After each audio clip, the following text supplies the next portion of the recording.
नमस्कार, मी सानिका भोरे, मास्कॉम स्पार्कमध्ये तुमचं स्वागत आहे। आज माझ्यासोबत आहे शिवाजी विद्यापीठाच्या प्रकुलगुरू प्राध्यापक डॉक्टर ज्योती जाधव।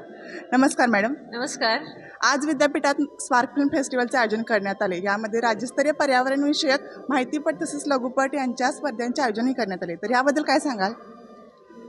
आजच्या या कार्यक्रमाचं स्तुत्य कार्यक्रमाचं खरं तर सर्व आयोजकांचं मला खूप मनापासून धन्यवाद द्यावासा वाटतो, कारण BA फिल्म मेकिंगचं हे जे डिपार्टमेंट आहे आणि त्यांचे जे समन्वयक आहेत डॉक्टर शिवाजी जाधव, हे दरवेळेला काहीतरी नवीन करण्याच्या मागे असतात। आणि आजचा जो त्यांचा विषय आहे की पर्यावरण विषयक फिल्म्स बनवणे किंवा पर्यावरणाशी निगडित एखादा सामाजिक प्रश्न तरुण मुलांच्या मनातून तो कसा समाजापर्यंत आणू शकतो आपण, आणि त्यातून समाजाचं जर प्रबोधन होत असेल तर मला वाटतं ह्याच्यासारखा चांगला कार्यक्रम कुठला नाही असं मला वाटतं।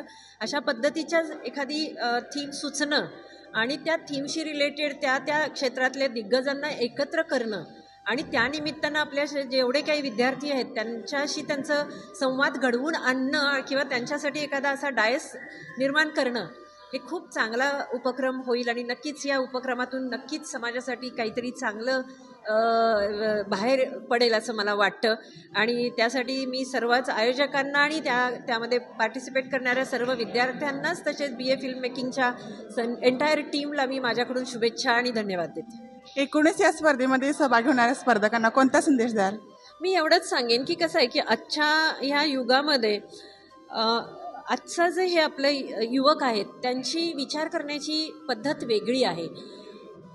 त्यांच्यापर्यंत जर एखादा मेसेज आपल्याला द्यायचा झाला तर तो त्याच एजच्या मुलांच्या भाषेतून देऊ शकतो आपण असं मला वाटते।